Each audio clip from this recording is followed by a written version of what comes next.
Stay young or grow old. This is the Outside Gate with Steve Hall on the L4 Media Network. And welcome to another Whippersnappers Amateur Show, brought to you by Stay Young. StayYoungMX.com is the website. They've just done a new drop, the 2.0 drop, Stay Young, and you should see the gear. It is some wicked looking stuff. So get around that. They've got some new T-shirts. They've still got the hoodies. I've got a hoodie on the way. And the big news with Stay Young MX is it was a kids brand run by a kid, designed by a kid, and that kid, young Evan Blair, is he's almost a little man now. So the brand is growing with him, and the 2.0 drop has adult sizes. So yeah, get around that. It looks really cool. I was going to show pictures and that, but then I thought, well, wouldn't be real interesting on the audio version of the show. So get onto the website. I'll be sharing the pictures and that sort of thing, and get around that. And thank you very much to Stay Young MX for supporting the show. With me today, Jordan Renfro. How are you, dude? I'm doing great, Steve. How are you? I'm good, man. Good. Thank you Dude, very it's much finally for coming on the show. Yeah. it's good to finally meet you. We've been chit-chatting here for a little bit, so it's a blast to finally get on this Zoom call and finally get to chit-chatting and talk about kind of everything that's gone on and everything that's going on. So it'll be a lot of fun for sure. Cheers, man. So your qualifier for Loretta's is done. You had to go to Illinois. Did I read for the qualifier? Yes, it was all the way up in Illinois. It was called something Hill. I can't remember what it was called, but ended up going there. Me and Dad went up there, skipped Friday practice, ended up going there just for the race, and got there early morning for the race.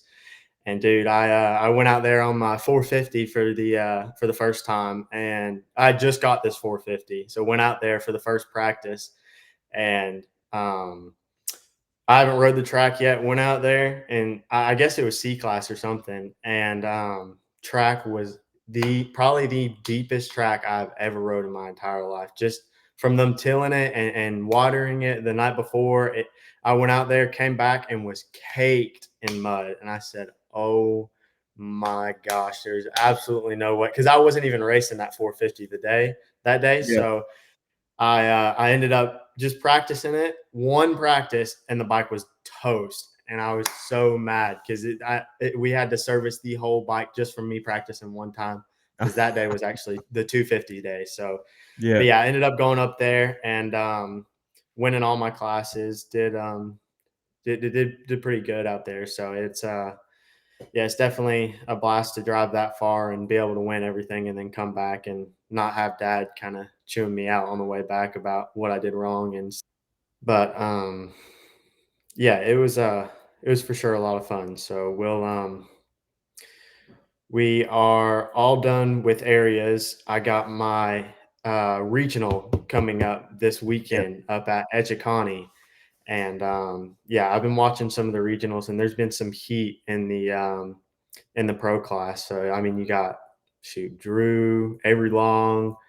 Those are just a couple. And my buddy that I actually trained with, Christian Janik, he's going to Redbud this weekend. Mine's actually next weekend. Etchiconee's next weekend, but he's going to Redbud this weekend. So hopefully he'll be able to punch his tickets in, and then we'll come back to GPF and start grinding down on the 30-minute motos, and then I'll be able to punch my tickets in, and then still be able to both come back and kind of butt heads out there. So then whenever we're out on the racetrack, we can get down and dirty for sure.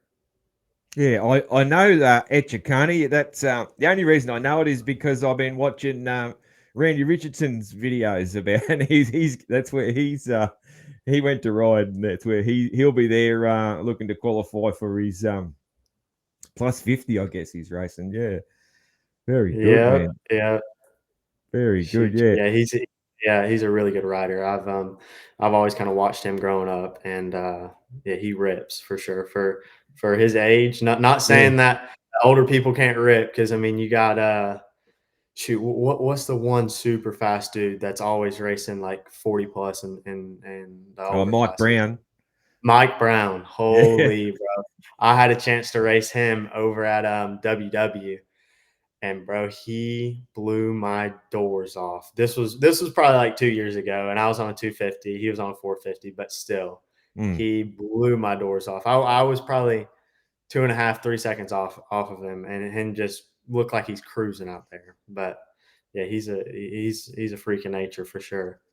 Yeah, I had Jalik on the show there a while back, or a fair while back, and he had this funny story because obviously Brownie's Jalik's trainer nowadays, Yeah. And he had this funny story about where he raced Brownie before he knew who Brownie was, and he was like, "Who Oh is this? Who is this old dude? Like, what yeah, is yeah. going on?" So, and now It, he's it his takes you by trainer. Yeah, surprise for how fast he is. It don't look like it when he's on the gate, but holy, you drop that gate, it's another man coming out. It's crazy. yeah. It's funny when Brownie was 20, he looked 30. But now Yep. that he's 50, he still just looks 30. He's like, Yep. he's never changed. So, Exactly. Hey, the riding style hasn't changed either. So I wouldn't put it past him to ride till he's 60, 70 and still be the yeah, same speed. You know what I yeah, mean? yeah, So shoot, chat. yeah, that's right. What classes this year, then? What classes are you entering? Classes at at Loretta's, Yeah. I've been doing at like the spring nats and stuff. I did pro class. I did so it'd be like open pro sport, 250 pro sport, and college boy. And Daytona, we ended up doing we did fair, but in the pro 250 pro sport class, we were actually going really good, and I was in third behind Drew Adams, and then Noah Steven, and then it was me, and we were on like lap 12 of like 15, and Mm, we went and right past the finish line, we had 3 more laps left. Front brake goes out, and I go flying through the sand, and just there was no stopping. Like completely flipped over the bars, landed on the concrete, and I was devastated. But um, other than that, that's kind of the other pro classes that I've raced are.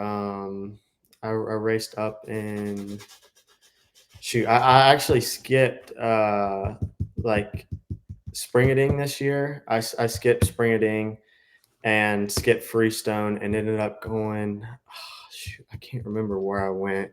I went somewhere and did pretty good there. I think it was a big money race down in South Carolina where my brother lives. So we kind of just wanted to go up there and visit some family and hang out a little bit, kind of get away from the whole training side for a second, and then regroup and come back and start hammering down for Loretta's. yeah. So who's your biggest competition for 250 pro sport? Dude, Drew. I mean, Yeah, yeah, you got Drew is yeah. for how old he is. Props to him because, and I've known Drew for forever, and yeah, he's a really good rider. He's super smooth, and yeah, if you get a chance to talk to Drew on here, he's a super cool dude. So, Mm, but yeah, Drew for sure. He's probably at the top of the list, and then I mean, you got like Landon Pepper, Noah Stevens, Avery Long. There's several guys that are. I would say there's like 5 guys that are like really really fast, and but then after those 5 guys, it's like all those guys are still like really good riders. And but I mean, top 10, top 15 will have either a factory ride or a really good support ride. So yeah, mm, it's gonna be heat, and B class this year. That class is stacked this year for sure. Like mm, that class, I kind of I made the decision to jump to A class this year when I should be B class, but I missed a year due to tearing my ACL and mm. MCL. So I was a year behind, then kind of like caught up, and B year went by in like half a year, and then I was like, all right, I can run another year in B, or I can just go A and try to start making money here and there. And that's what I decided to do. So it's running A class. It's definitely like, I mean, you gotta take it as a job now. Like it's not just you're going out there for fun. Like you wake up, you make your breakfast, you go work out, and if you're not working out, then you're riding, and if you're not riding, then you're working out. Like it's and sleep and repeat. And I've got a couple like side hobbies that I do. Like me and Dad bought we bought a bass tracker, fixed it all up. So if I'm not working out or riding and training with Dad, then me and Dad are out fishing on the bass boat. And so that's a lot of fun. It kind of keeps me to where I don't get sidetracked and go down like the wrong path with any, I wouldn't say bad friend groups, but I would say like not the type of friend groups that I need to be in, that I need to surround myself in. Surround So yourself it's with good people, man. That's it. exactly the better if you surround yourself around. There was this saying that I heard. It was like if you surround yourself around people that are kind of lower in life standards, then that's where you're going to bring yourself to. But if you surround yourself around people that are trying to get higher in their life standards, then you're going to be like, well, why are they getting higher and I'm not? Like I don't want to settle for this. I want to be where they are or better. So it's yeah, it's definitely a lot of mental game with motocross, and a lot of sacrifices. So you got yeah, you just got to put in the work and make sure nothing keeps you from putting that work in. That's right, man. That's a good attitude, man. That's a good attitude. You got a few people supporting you by the looks. Obviously Monster helping you out. You've been wearing Canvas gear, Canvas helping you out as well. Yep, over at Canvas, Mr. Michael over there, Michael Lieb. He's a really good guy. He's been helping me here for the past 3 or 4 years. And another big sponsor is On Track Schools. They help me with a little bit of bike support here and there. And then another really big sponsor, Josh from GPF. Dude, I've been with him since I was, I think I got a scholarship to go with On Track Schools and to go train at GPF for a year. And I think this was whenever I was 11. So we moved up. We lived in Orlando, ages from like for how I was growing up, and we were in the same house in Orlando, and I trained with Dean Diaz down there. And shout out to Dean. He's a really good trainer. He got me to kind of where I am today. I would say he built the rider I am today, and then everybody else kind of, you always got that first trainer that you're like, the foundation. you always kind of go back to. Exactly, yeah, your foundation. And yeah, Dean, he kind of taught me all the tricks and stuff that I learned. And then going over, we moved up to Georgia, and I started training at GPF at like, I think it was, I was probably about 11. And I've been training there ever since. So we're about 7 years now. And yeah, Josh and the whole Woods family over there, they're really good people. And Josh is a really good trainer. And that facility it's beautiful out there. So it's, you got the supercross track, the motocross track, and we train 10 till 1, 4 days a week, every week. And if we're not training, then we have a full-time we got a gym back there, and we all kind of gather up and work out, and it's yeah, it's a lot of fun. So for sure. That ties into surrounding yourself with good people, man, doesn't it? So Exactly. Yeah. Yes, yeah, sir. cool. So you grew up. I was thinking that you grew up in Georgia, but so you grew up in Orlando. Yep, Orlando, Florida. We had a house down there by Kissimmee, and the track Orlando MX that Dean Diaz and his whole family owns. We would drive there I think we would train. So whenever I was, I think I was like, I started racing whenever I was 4, started riding whenever I was 3, but then started really getting into it whenever I was like 5. And I was in school trying to train with Dean every day because I was getting a lot faster, and I was starting to beat some of the kids that had factory rides. Like, I mean, you can go look back on like whenever I was on 50s and 65s. I know it was a long time ago, but still back then, whenever we were like really getting into it, I was definitely like a top competitor then. And so I actually came out of school. I did first grade year, went through school halfway through second grade, and pulled out of school so then I could train 3-4 days a week. Never did the whole living out of training facility. We always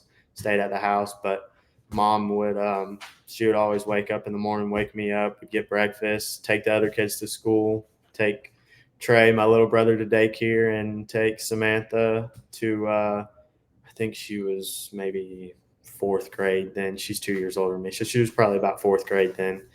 And drop them off, go train during the day while they're at school, come back, pick them up, and then at nighttime, that's whenever I would start knocking down on my school. So it was I definitely I actually just graduated this year too. So looking back on it, it's like, do I miss not being able to go to like middle school and figure all that out and then going to high school? Yes and no, because I have one of my really, really close buddies. His name's Colton Truly. He actually races late models now. So we moved up to Georgia, and so it would be hard to do, like, going and living at the training facility and just motocross being your whole life. Like I could see you being like, dang, I missed out on a lot of the football games, the baseball games, all the kind of teenage stuff. But Colton was kind of like my key into that. And he went to school and was super popular all throughout, middle school and high school. And anytime he'd go to a football game, I would go to the football game with him, and I grew a bunch of relationships through him, and always thankful for that. And he'll always be like a brother to me. So shout out Coleman. But yeah, he raced from, I can't remember how long. I think he quit whenever he was 13 and got into the whole late model dirt track racing side. Yeah. And he got into go-karts, but then now is in late models and is doing fairly well in late models. But yeah, anyways, so back to the whole me and Orlando thing. Yeah, we moved up after training with Dean for I trained with him from I was like 7 until the day we left to move to Georgia. I was training with Dean. Like it was, we had a connection like that, and it was it was hard to leave Dean, but for sure, very grateful for all the stuff that he taught me, and now very grateful to bring it over to GPF and keep learning and keep building with Josh and everybody from over there. Who else is training at GPF? It's just Josh training, but right now, like the kids that are training out there, you have me, Christian Janik, and then those are like the 2 main big bikes, and then there's 120 or there's 2 125 kids. I don't know if you've heard of T-Rex throttles. Oh yes, I have. I've heard of it. Yeah. Yeah, it's a throttle company. They actually live out there, and kind of he trains, and all of his kids. He's got 3 kids that 2 are on 125s and one's on a 65, and they'll come out there and train with us every day. But mainly me and Christian are the ones kind of tit for tat every day, and especially whenever I get on the 450, we'll definitely butt heads out there for a little bit. So it's a lot of fun. It's good training.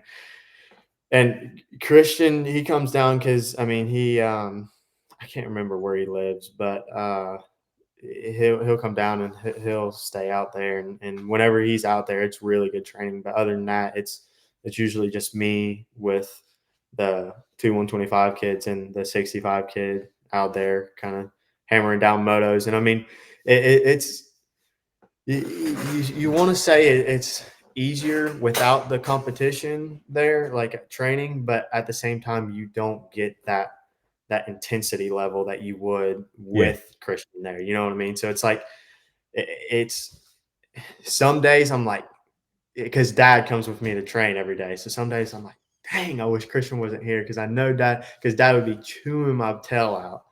But yeah, some days I'll be like, dang, I wish Christian wasn't here just because he'd be chewing my tail out for Christian beating me. But then other days I'll be like, hey, I'm right there with him, and dad will be like, you need to keep going, and it'll kind of inspire me to like, hey, I was at his level once. I may have got set back because of the ACL and MCL, but there's nothing stopping me from training as hard as I can and getting back to that level of racing for sure. Yeah. So your knee is really good now. Like it recovered really Yep, well. it is really good. I actually so I was off for like a year. I tried to start early. I tried to start at like 5 months because I had Mm. I can't remember what I had coming up. I had areas or something coming up, and ended up trying to go race and like hurt it real bad. And I was like, oh no way. Like it, because the whole ACL and MCL, like getting over that, especially like the Mm. first 3 months, it's like, it's crazy how bad it is. I mean, you're stiff leg, and you're limited from going from, I mean, running every day, working out every day, riding every day, to not being able to do nothing. Like literally just laying in bed, and the doctor saying, "Hey, you don't need to do anything that's going to put a strain on you, on your body in like any way." And I'm like, "What do you mean? Like I can't do pull ups? I can't do?" No, you cannot do nothing for about 2.5, 3 months. I Mm. said, holy. But anyway, so yeah, that definitely put a setback on my amateur career, but ended up coming back at Mini O's that same year that I tore my ACL and MCL, and skipped Loretta's that year because of it. But came back for Mini O's and ended up getting like fourth in 250B stock, and then I think I got like a podium in 450B mod. So I was pretty pumped on those finishes, but it just, the conditioning was there. There was no conditioning. Like it was, Yeah. I was just like, hey, we live an hour and a half from Gatorback, and I'm trying to get back into it, and there's nothing better than just throwing me in there with the sharks. You know what I mean? Like Yeah. if I'm gonna get back into it, you gotta jump back in there. There's no tiptoeing back in there. Yes, you can go train, you can go ride, but if you're gonna get back into it, especially after taking like a year off, Mm. it's so hard to get back to like to where you left off, just because that first day it's physically and mentally so draining that you're like, there's absolutely no way I can overcome this. Mm. But it takes time. And for all the kids, like Dawson Cobb, he just did ACL and MCL, and yeah, hopefully he's doing good. So he's one of my good friends. But yeah, he'll see the kind of battles that it goes through, because I was the same age as him whenever I went through it, and he's a strong kid. He'll for sure get through it. And with all the kids, all the people up there that he has out at shoot, I can't remember where he trains. I think it shoot, hit a brick wall right there. I can't remember, but Doesn't matter. yeah, he's got some good trainers behind him that work with him. And but yeah, there for a little bit. It was a struggle bus to try and get back from that ACL and MCL, but we kind of overcame it now, and it's strong and back to where it needs to be. So hopefully, we're just going to keep training and keep working, and hopefully keep bringing back the wins like we did in Illinois, and um, yeah, just try and keep dad off my tail. That's the main thing I'm trying to do. That's the way, man. Yeah, no, that's it. Yeah, the moto kids are tough, man. Moto kids are tough. Yeah, Hey, do you remember your first race? dude, I think so my first race was, I know the first time I ever rode was out at Orlando MX. Kind of funny story. We got I think it was my birthday, and I ended up getting like a PW50, and we went out there, and they had this big circle track, and I had no clue who Dean Diaz was, or nobody. Like we didn't know any of that stuff. We were, because I didn't come from a whole racing family. My dad, he had a couple bikes back when he was younger, but never really raced. So we just searched up, dirt bike tracks near us, and ended up finding Orlando MX and went there and just rode around on. It was just a circle track that we rode around. I don't think I raced, but then came back and went to. I think my first race was at Dade City MX, and yeah, that track, dude. Me and one of my buddies, Moon Garrett, he's retired now, but he me and him, dude, it would, there would be more people to watch me and him on it was little CRF 50s, the Hondas. Yeah, yeah. There would be more people to watch me and him go at it than there would be for like the pro class.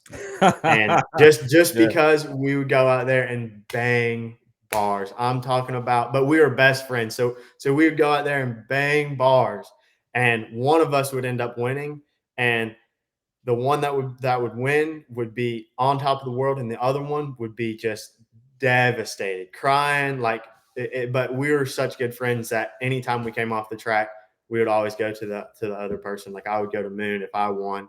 I'd be like, "Hey, good ride," like this and that, kind of trying to cheer him up. And I would be at my pit, and I had just got getting my butt chewed out by my dad for losing, and he would come over and he'd be like, "Hey, like, good ride. This section over here. Like I finally did that table, this and that. I think that's where I was getting you. And you want to go play with toy dirt bikes now?" And I'd be like, "Oh yeah, let's go." And then I'd be like, it would be all that crying and all that kind of.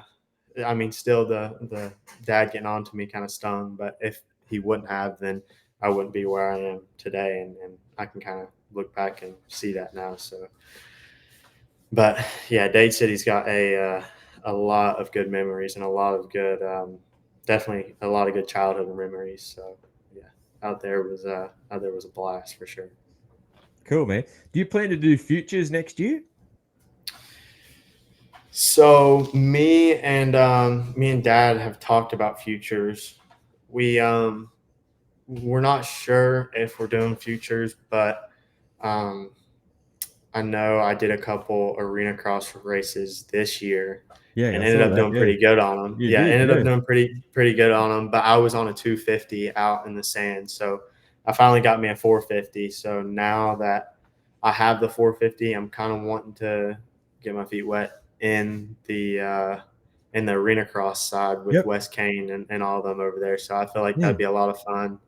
Yep. And yeah, I definitely kind of showed my true colors out at the arena cross races. So it was a blast. It's just there's some stuff, I'll have to jump into that in a second, but to answer your question, the futures races, um, I we haven't really decided. If I'm gonna do the arena cross races, then I kind of need to focus on those, but I Yeah. may try and hop to a couple of the futures races depending on how I feel with Supercross and stuff. So, Yep. but yeah, the arena cross race down in down in Daytona. Dude, it's like that is racing like nothing other. It's back to back to back to back. And if you make it into the A main, it's like an 8-minute race. But for how short that track was, we did like 25 laps. It was that track great. was brutal, man. Brutal. Dude, it was crazy how short the track was and how like rough and deep it got. But it all really depended on like the start. Like I could get a bad start and come back up to like third, but that would be the best I could come up to. And in those races, they take first into the main. It's all just first into the mains. Like that's it. And actually, I think the first race they take top 2, but then after that, the heat 2 or what, I can't remember what it's called, but heat 2 or something, they take 1 and then like that's it. So you either have to get first or second. But yeah, I did end up making it into one of the mains, or into the A main on the second night at Daytona.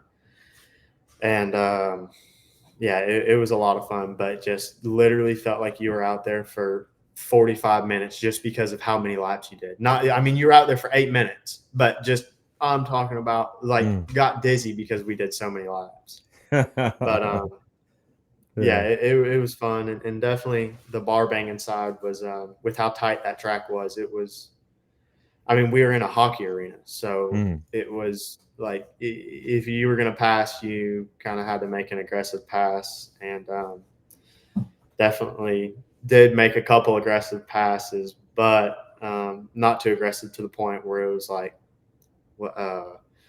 shoot, I can't remember who it was that they were trying to Freezy. That I definitely didn't get like a Freezy look on me out there at the arena cross races, but tried to kind of show that I'm not there to just get pushed around. So it was fun. It was definitely a good experience for sure. Yeah, man. Who have you been compared your style? Has your style been compared to any pro riders, or if it hasn't, who would you like it to be compared to? So I have been compared to like Barsha back in the old days, whenever he was on like 125s, and kind of like the crazy rider Barsha, like the abusing the clutch, abusing the rear brake, abusing like just slinging it in the corners. Like 250, that's kind of like 250 Geico Barsha. Yeah, like just wow.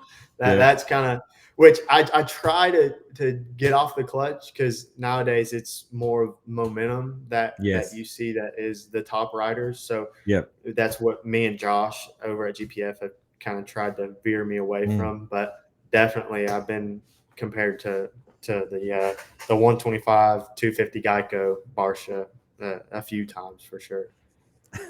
Nice one. Yeah, no, that's cool. Like it's entertaining, man. Yeah, it's entertaining, but you're right though. Like especially these things that we're seeing, Jet do and Chase do and that sort of thing, and then even you watch, I don't know if you watch the MXGP, but things that like Prado's doing and that, like, it's all smooth, and the smoothness and the momentum and everything's just next level. It's gone up a level in the last couple of years, hasn't it? Yeah, it sure has. Yeah, like you don't sound like you're going faster, but when you actually hit the corner in fourth gear instead of third gear, it may not sound like it, but you're definitely like scattered just because of how fast you're actually going through the corner in higher gear. So yeah, the stopwatch doesn't lie, as they say. No, exactly. Dude, on race day, on the lead up, are you like chilling to music, or do you need to get like fired up? Like some kids need to get fired up. I know some parents go out of their way to make the kids angry. Like what do you need? What's your motivation in the that race day morning? So usually in the morning I'll go for like a 15-20 minute jog, and in that jog I'll usually listen to like something with I can't remember it now, but what's the dude's name that he's like, who's going to carry the boats and stuff like that? Shoot, I can't remember. It's like the Not sure. inspiration, like the kind of basically getting fired up, kind of taking it, and he talks about Oh, is that you how like Dave Goggins or someone like that? Is it? yes, Oh David Goggins. yeah, yeah, Yeah, yeah, that's yeah, it. That's who yeah. I sometimes I'll listen to like rap music, but most of the time I'll be listening to David Goggins, and just what he says. It's not even it's no type of song. It's just like it's you take it and it just like you get when you listen to a song sometimes and it's a really good song, it'll give you like chill bumps. Like Oh yeah, yeah. that's the kind of stuff that I want to have before I go out and race, just because nobody can touch me right now level, and that's Yeah, yeah. kind of the level that you need to be on whenever if you're not thinking that like this is a main thing that Dean Dye has taught me and kind of put into my head. It's when I'd be on the start, he was like, if you can vision it, then it'll happen. So if you can see yourself getting the start, it's going to happen. And it's actually happened a lot more whenever I see myself getting the start. It happens a lot more than whenever I'm like, oh, dude, there's a lot of people on the line right now. I Mm. don't know if I can get the start because I'll be in my head and get all Yep. jittered up. And right when I come off the line, I'm left, right, instead of I can get this start. Let's go. It's go time. Mm. So yeah, definitely like pump up music for sure. Mm. I believe that stuff for sure, man. Yeah. Yes, sir. All right, dude. We're going to run a little bit over time, but that's okay. I've got a few just either or questions I like to do to towards the end of the show, man. Just some fun stuff. Um, Sounds good. Weights or cardio? Dude. I cardio, I can't stand cardio, but I know that's what I have to do for motocross. If motocross is nowhere near the whole, because I got into the whole like taking pre-workout, taking all this Mm. stuff, getting bigger side, and ended up working out a lot more and getting addicted to working out a lot more than I was on the bike and running and stuff, and ended up making myself get really, really bad arm pumps. So I got away from that side, even though that side is, I like the whole like turning my music on and just cranking out curls or pull Throwing ups steel. or Yeah. you just throwing still around. Yeah. Exactly. And even though that side is a lot of fun, it's sacrifices. Like I said in the beginning of the video, you gotta do what you have to do, not what you want to do sometimes. So What's yeah. your go to for cardio now? Then what are you doing? So Cycling. cardio, if I'm not riding, then I'll do a 4 mile run, and then I'll get back from the run and swim for 15 minutes straight. Oh yeah. And Yeah. then after doing 15 minutes, I'll because that gets like legs, then arms, and then after doing 15 minutes straight, I'll do uh, whether it's like push-ups for 10 minutes or just something to do with like 4 rounds, however many, 20 Yeah. 20 sets, you know what I mean, like crunches, push-up, just any body type stuff Yeah. for like 10-15 minutes, and then I'll do a 10-15 minute stretch, and then that'll be like my whole workout for the day. And instead of, if I don't go ride, then that's what I'm doing. Sweet. When it's time Yes, for a sir. cheat meal, man, are you like a savory thing like pizza, or are you like ice cream, sweet stuff? Like, Dude, what's your, I'm a big gummies guy. So like if I can have a cheat meal, gummies and a peach Red Bull. In the morning. If you give me gummies and peach Red Bull, I'm bouncing off the walls for the day. But I know it's that's stuff that I have to stay away from. But if I do get a cheat day like that, straight to gummies and a cheat and a peach Red Bull.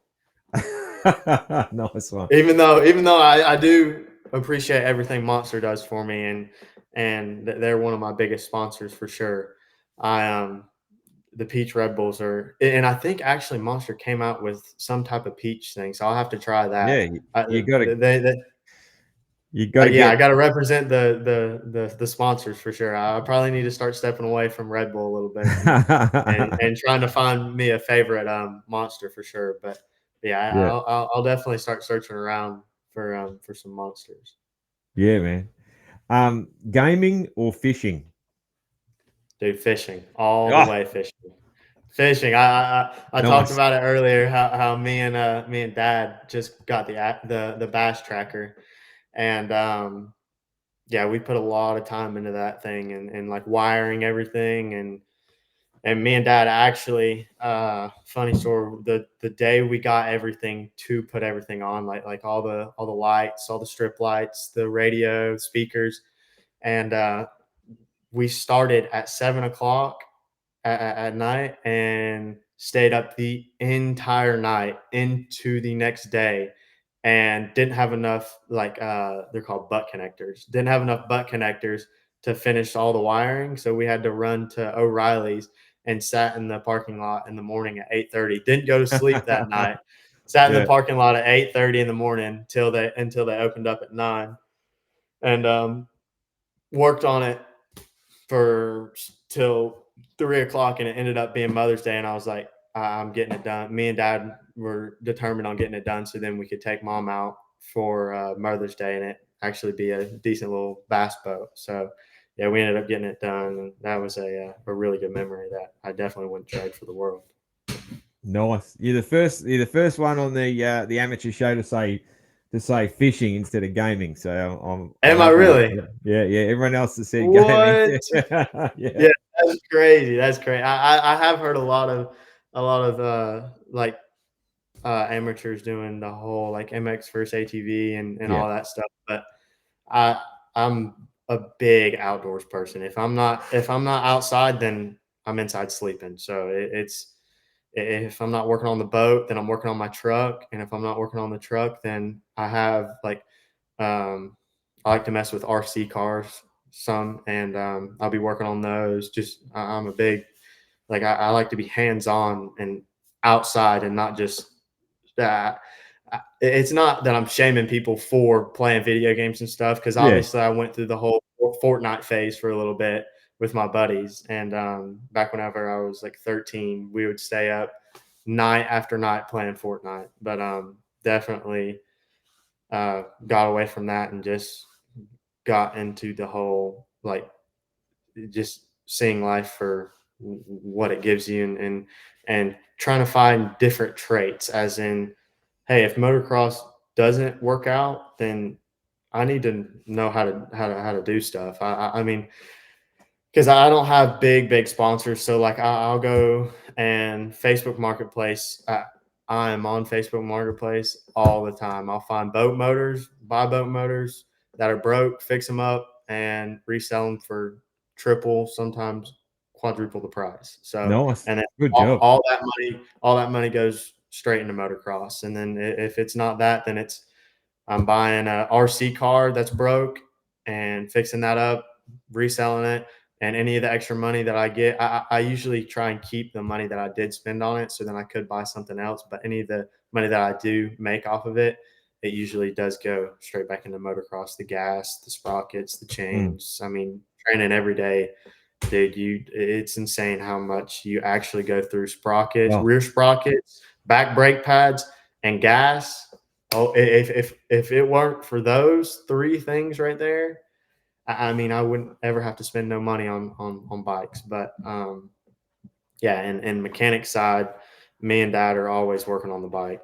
We actually had to um, pull the motor and frame the bike down the other day, and Dad was off somewhere for work, and I was like, I got to get back on the track. So I ended up putting the motor back in myself and the suspension, swing arm, everything. So it's definitely good to know how to do that stuff. So then I'm yeah. not just like if I were to have a factory ride, obviously it'd be good to just be like, here, fix this for me.